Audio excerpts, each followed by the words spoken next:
Hello, this is Tony Heller from RealClimateScience.com.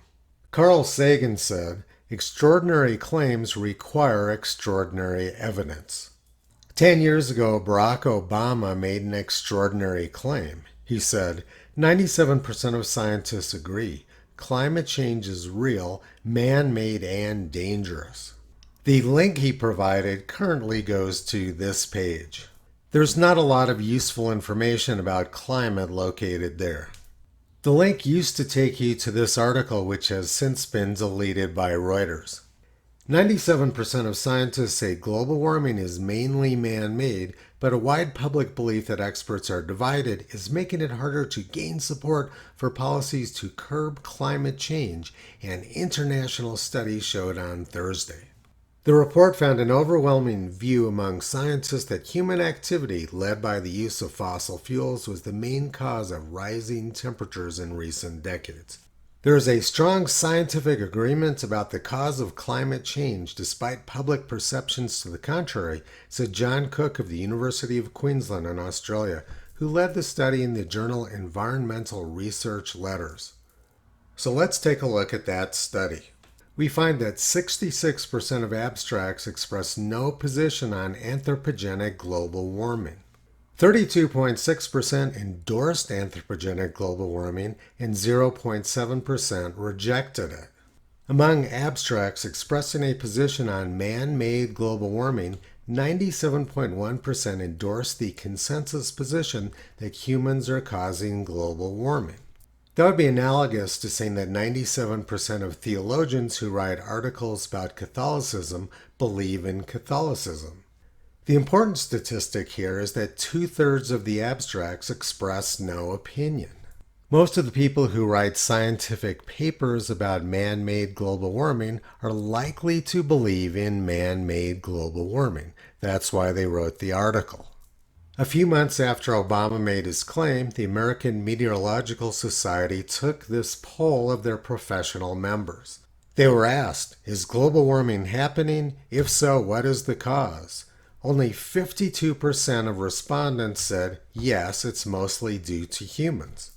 And among professional forecasters, the percentage was even lower, around 37%. This was a real survey which showed that Obama's claim was patently false.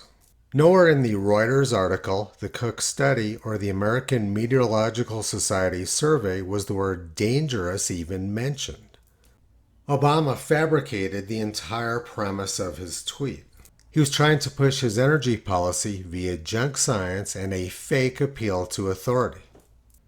His appeal to authority was very effective. The press has repeated his claim over and over again and has even pushed it up to 99.9%. The math for this 99.9% consensus claim is a little bit troublesome. More than 30,000 American scientists, including 9,000 PhDs, have rejected Obama's claim. This includes two of the biggest names in physics, Edward Teller and Freeman Dyson.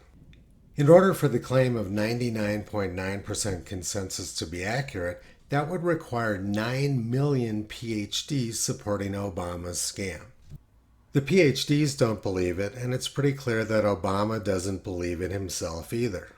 Since Obama left office, he has purchased $30 million worth of mansions just above sea level in Massachusetts and Hawaii. According to PBS, sea level could rise 10 feet by the year 2026, which would drown both of Obama's mansions. Not only did Obama buy 2 mansions on the beach, but he put in a request for a 2,500-gallon commercial propane tank at his mansion in Massachusetts.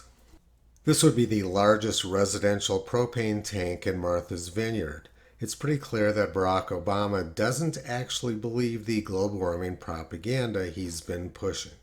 Burning all those fossil fuels, Barack Obama might become the #1 carbon dioxide emitter on Martha's Vineyard. Obama has been calling for censorship on social media in order to combat disinformation. But if people spreading disinformation were barred from social media, Barack Obama would have been removed a long time ago. Few people have spread more baseless disinformation about climate than he has. I particularly enjoyed this article in the Los Angeles Times. Obama argues unregulated social media is a threat to democracy. The Los Angeles Times wants censorship, and they popped up this window. Support the free press. These climate scamsters certainly have a sense of humor and irony. Frederick Douglass said, "To suppress free speech is a double wrong. It violates the rights of the hearer as well as those of the speaker." Frederick Douglass was warning us about people like Barack Obama. I'm going to finish this up with some video of Carl Sagan warning us about the dangers of charlatans in government pushing junk science. And this combustible mixture of ignorance and power, sooner or later, is going to blow up in our faces. I mean, who is running the science and technology in a democracy if the people don't know anything about it? And the second reason that I'm worried about this is that science is more than a body of knowledge. It's a way of thinking, a way of skeptically interrogating the universe with a fine understanding of human fallibility. If we are not able to ask skeptical questions, to interrogate those who tell us that something is true, to be skeptical of those in authority, then we're up for grabs for the next charlatan, political or religious, who comes ambling along. It's a thing that Jefferson laid great stress on. It wasn't enough, he said, to enshrine some rights in a constitution or a Bill of Rights. The people had to be educated, and they had to practice their skepticism and their education. Otherwise, we don't run the government. The government runs us. Toto's been pulling back the curtain on this massive climate scam for the past 15 years. You can visit Toto, Kyrie, Caesar, Toki, Upala, and the 4 new puppies on the web at realclimatescience.com. He knows the puppies are safe because Barack Obama healed the planet 15 years ago. And I am absolutely certain that generations from now, we will be able to look back and tell our children that this was the moment when we began to provide care for the sick and good jobs to the jobless. This was the moment when the rise of the oceans began to slow and our planet began to heal.